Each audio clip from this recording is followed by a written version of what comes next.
Merci beaucoup, cher Olivier. Je voudrais également commencer en remerciant Laurence, ma chère amie Laurence, pour l'invitation. Et je suis très heureuse d'être ici avec vous aujourd'hui pour échanger sur ces sujets qui me tiennent à cœur. Je voudrais commencer par un triple constat qui prolonge les propos de Dominique.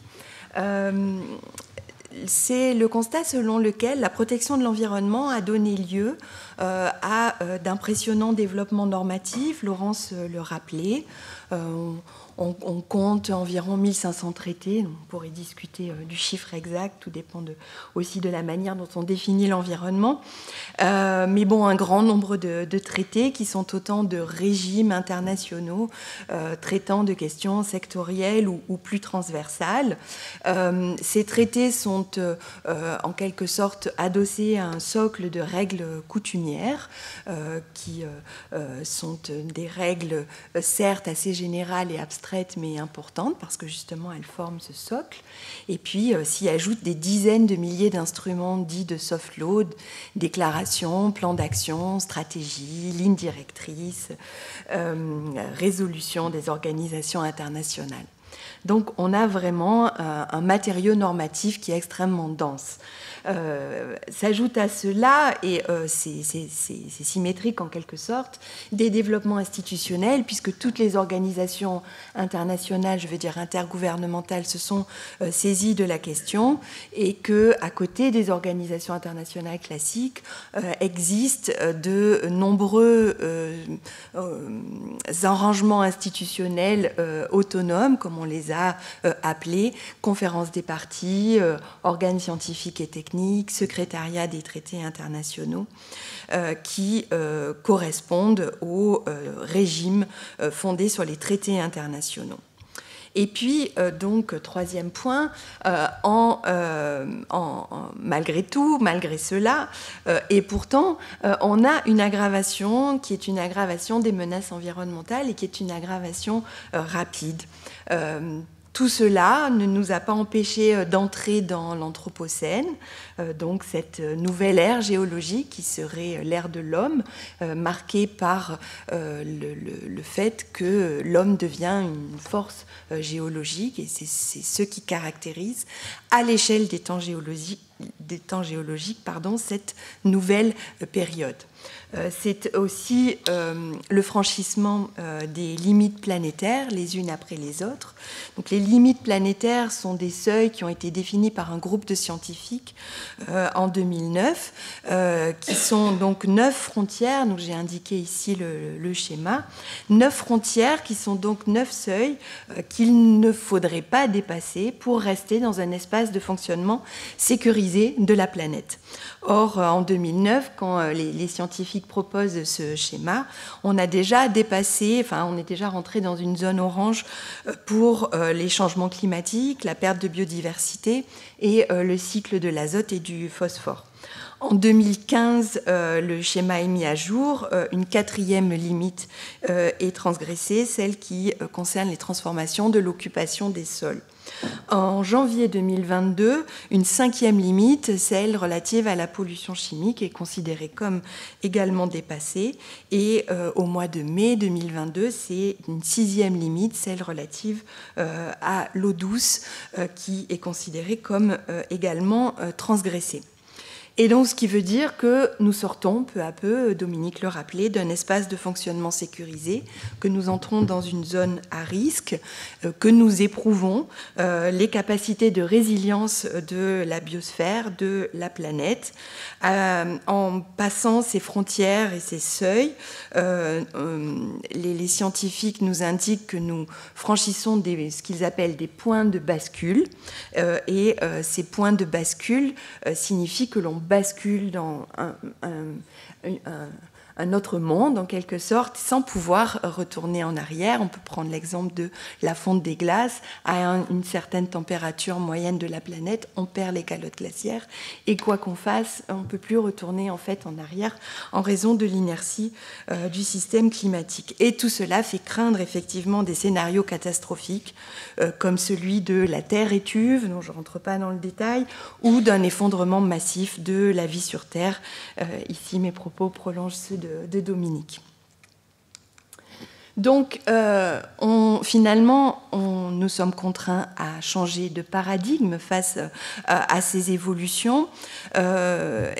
On a des menaces qui sont ici des menaces véritablement planétaires, donc c'est encore plus fort que l'idée de menace globale, puisque ce sont vraiment des menaces qui menacent la planète en tant que telle, et ce sont les impacts cumulés de nos actions, de nos activités, y compris à une échelle individuelle, quand on allume sa chaudière, qu'on prend sa voiture ou qu'on va faire des courses.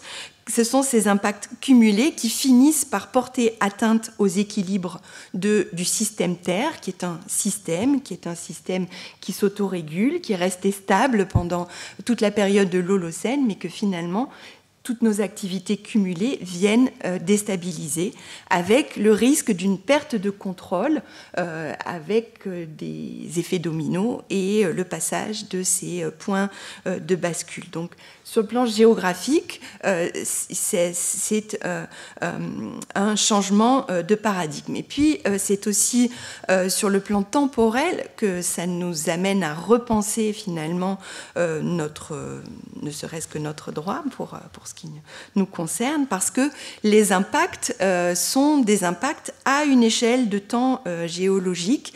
Et ici se croisent des temporalités qui sont des temporalités multiples, en quelque sorte. Donc il y a bien sûr celle du très long terme, et qui, parce qu'il relève du très long terme, est à la fois difficile à mesurer, incertain, largement imprévisible, donc difficile à anticiper. Également le temps de l'irréversibilité, puisque je l'indiquais, quand on passe un certain nombre de seuils, en fait, le retour en arrière est impossible, et au contraire, c'est l'emballement qui devient probable. Et puis, c'est aussi le temps de l'urgence à agir, une urgence qui croît finalement, et elle croît d'autant que notre action est insuffisante. Et on parle ici d'une longue urgence pour caractériser cette nouvelle urgence, cette longue urgence qui est un état finalement qui ne relève plus de l'exception, mais qui est un état permanent de longue urgence, et qui amène aussi à prioriser des objectifs qui ont des manifestations négatives futures, dans le long terme, incertaines, et c'est extrêmement délicat. Et on a face à cela un droit international de l'environnement qui semble relativement impuissant.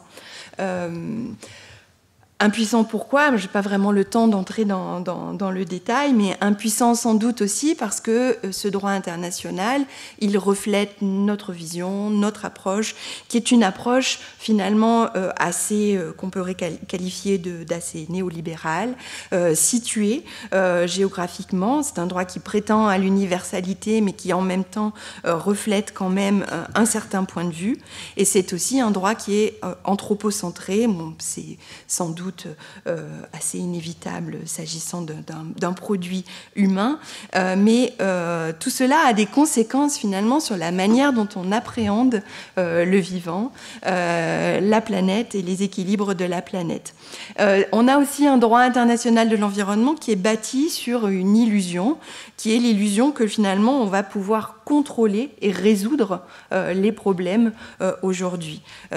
Plus on avance, et malheureusement, moins les problèmes deviennent solvables. Et finalement, tout ça conduit à se poser la question de est-ce que ce droit international de l'environnement n'est pas en quelque sorte l'idiot utile du droit international, en ce sens qu'il donne bonne conscience, puisqu'on a l'impression qu'on adopte des règles et que donc on fait on fait ce qu'on peut, on fait ce qu'il faut, on fait ce qu'on peut, alors que dans le même temps, il ne conduit qu'à des aménagements qui sont des aménagements cosmétiques.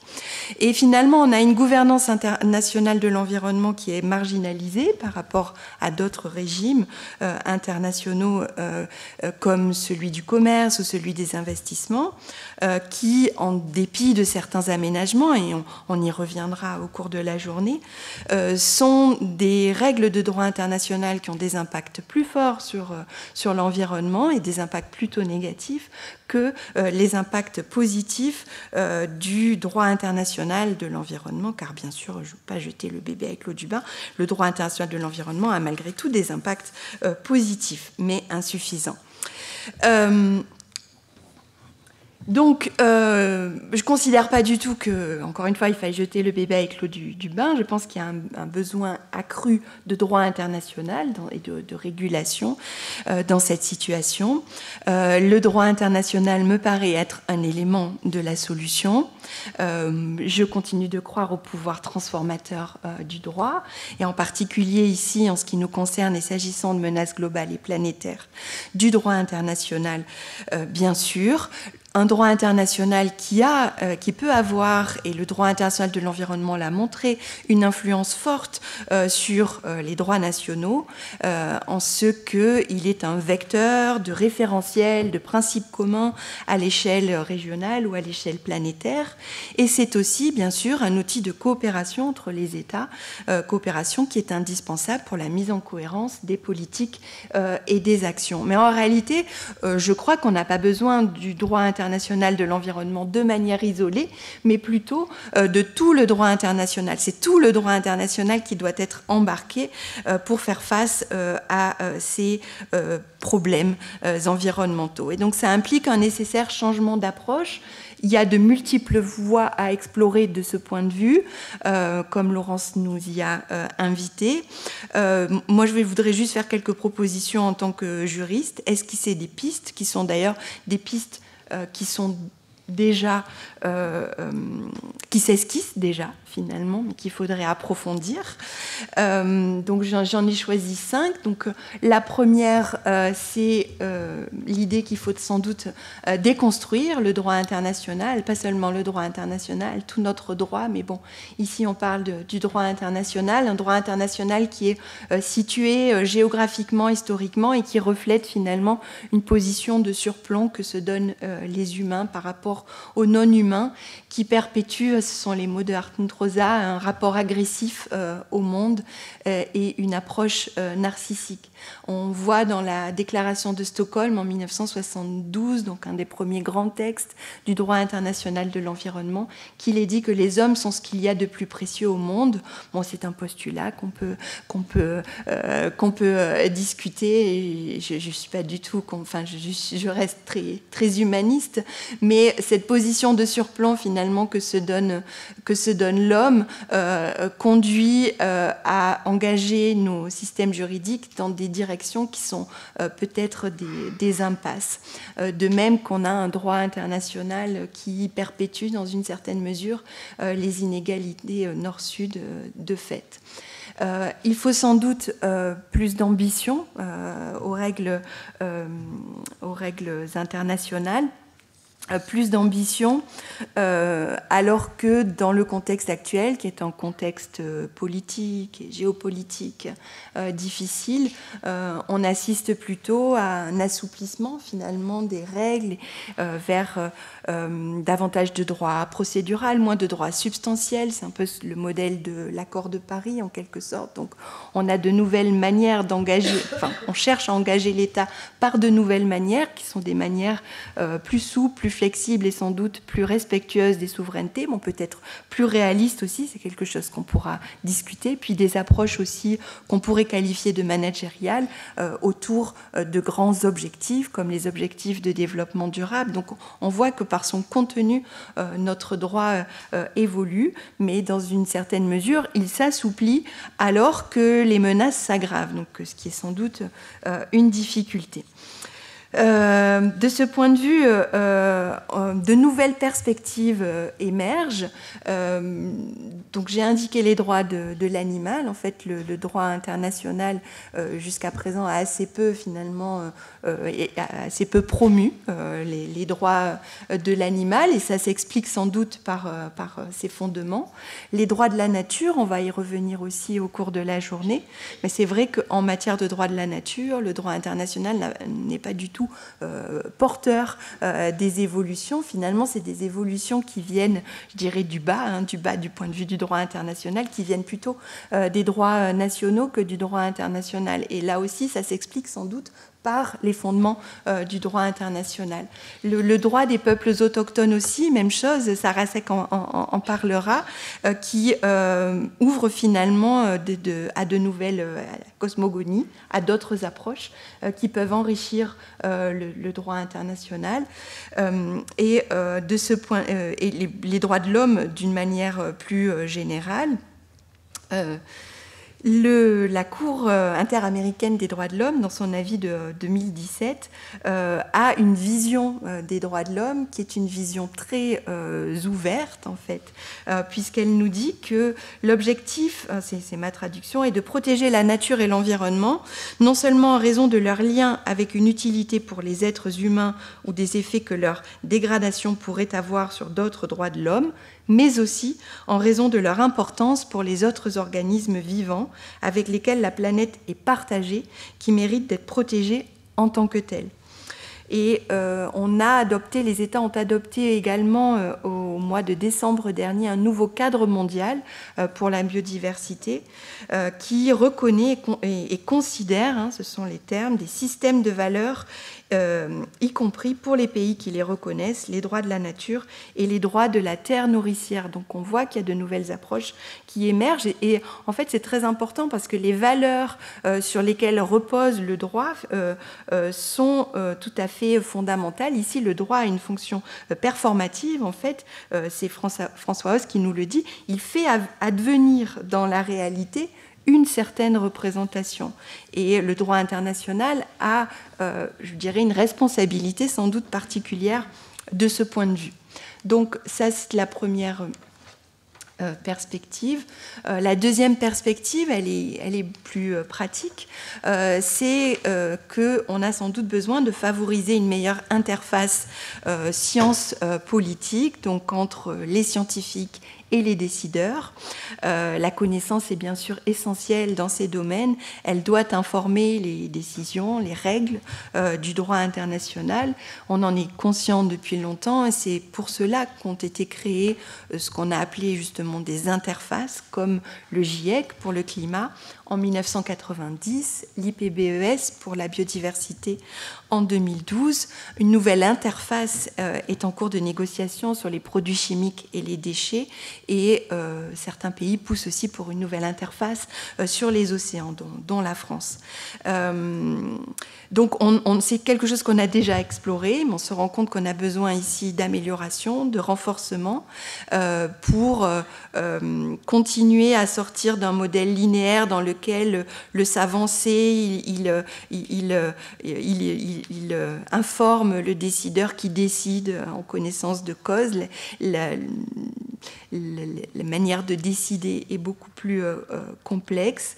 Il faut aussi intégrer une diversité de savoirs. Les savoirs des sciences humaines et sociales ont sans doute besoin aujourd'hui plus que jamais d'être intégrés davantage à ces interfaces et également les savoirs profanes.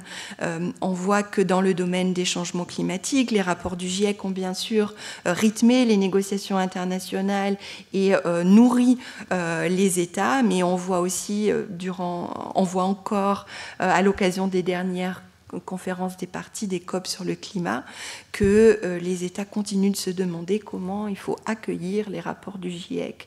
Est-ce qu'il faut les accueillir, en prendre note, et que la manière d'accueillir les rapports du GIEC fait l'objet d'intenses négociations. Il y a absolument pas consensuel entre les États.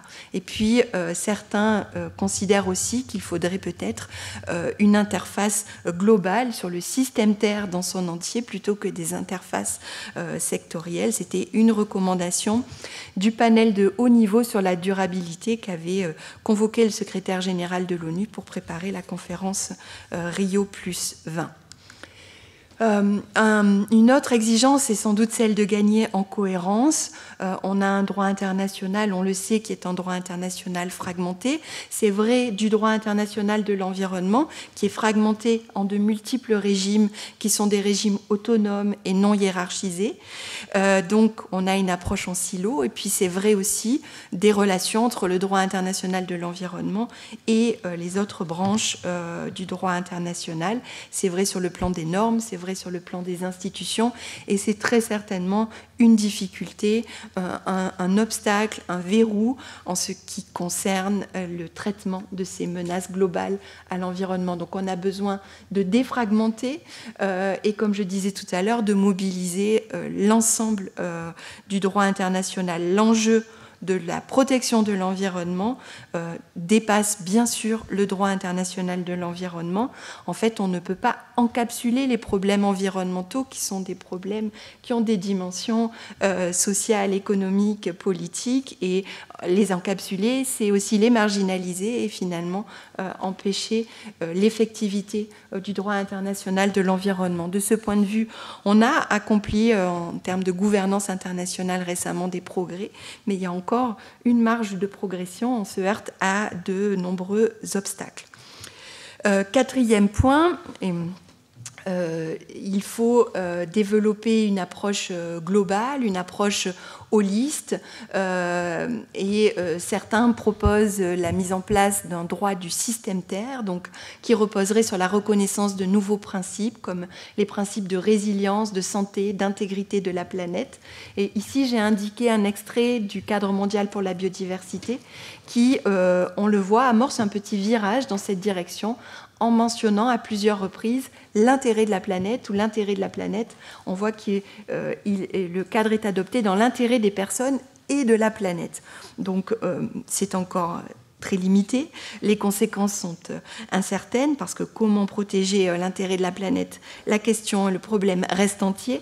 Mais malgré tout, je trouve que ça illustre une nouvelle approche.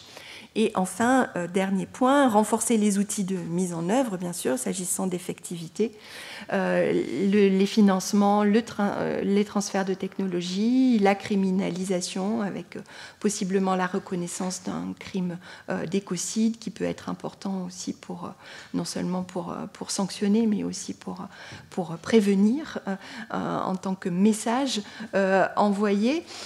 Et puis un contrôle, bien entendu, renforcé à l'échelle à la fois internationale, à l'échelle nationale. À l'échelle internationale, on a établi dans le cadre de l'environnement de nombreuses procédures de contrôle non contentieuses qui marchent assez bien, mais qui sont des procédures souples, qui trouvent quand même leurs limites. Le contentieux se développe et les avis qu'évoquait Laurence pourraient trouver possiblement dans le futur des prolongements contentieux et nourrir des contentieux internationaux. Et également un contrôle renforcé à l'échelle nationale. Et ici, c'est un peu l'idée, le modèle des procès climatiques, où finalement, c'est le juge national qui devient le garant du respect du droit international dans un certain nombre de cas. Je conclus. Donc simplement pour dire que c'est un certain nombre, il s'agit d'un certain nombre de chantiers qui sont des chantiers urgents. C'est la fameuse fenêtre du GIEC. Et ce sont des chantiers qui sont tout sauf aisés, qui sont difficiles dans un contexte qui n'est pas forcément favorable. Donc le droit ici, c'est un outil fondamental, Laurence le rappelait, dans l'organisation de de la société, du comportement social de l'individu, mais finalement, ça n'est aussi qu'un outil qui est difficile d'emploi dans des domaines complexes pour traiter des menaces aux origines, aux implications transversales, comme s'agissant du changement climatique et de l'ensemble des menaces globales à l'environnement. C'est bien difficile de bien légiférer dans ces domaines. Et puis, bien sûr, l'ambition, la force du droit, de cet outil juridique, dépendent de la volonté des acteurs, et notamment pour le droit international public, de la volonté des États, qui est encore souvent un peu chancelante en la matière. Merci.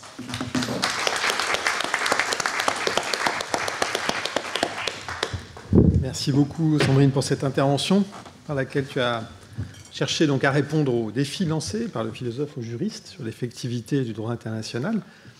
Et vous voyez que Sandrine Maljean-Dubois l'a fait avec beaucoup d'honnêteté universitaire, sans esprit de chapelle, puisqu'après avoir recensé les forces et les faiblesses du droit international, elle a conclu, sans trembler, que la balance entre force et faiblesse faisait plutôt pencher le droit international de l'environnement du côté de l'impuissance.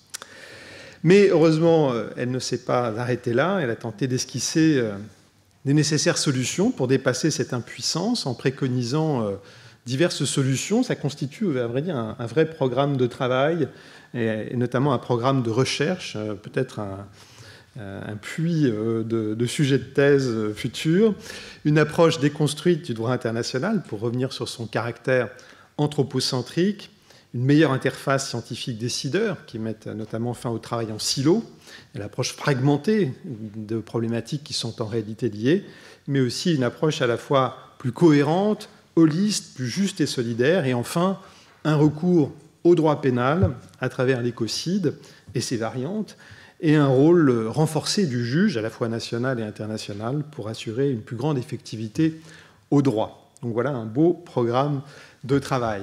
Alors nous allons maintenant poursuivre cette réflexion sur le même thème, sur l'effectivité du droit international, mais sous un angle cette fois-ci plus spécifique, avec Nilüfer Oral, qui, elle, est bien connue des internationalistes généralistes, puisque tout en étant directrice du Centre de droit international de l'Université de Singapour, elle était aussi membre de la Commission du droit international des Nations Unies, qui est l'organe de codification et de développement progressif du droit international. Et en cette qualité, elle a été membre du groupe d'études sur la hausse du niveau des mers et les conséquences sur les délimitations maritimes. Et c'est à partir de ce sujet qu'elle va essayer de répondre à l'interpellation du juriste.